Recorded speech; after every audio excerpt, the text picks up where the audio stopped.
You ask Tiger to solve. This deals with linear equations with one unknown.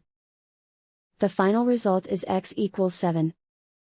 Let's solve it step by step. Simplify the expression. Expand the parentheses.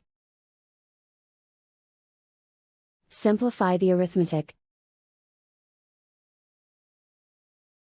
Group all constants on the right side of the equation. Add 30 to both sides. Simplify the arithmetic.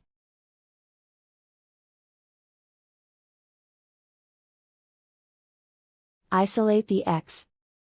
Divide both sides by 6. Simplify the fraction. Find the greatest common factor of the numerator and denominator. Factor out and cancel the greatest common factor. And so the final result is x equals 7.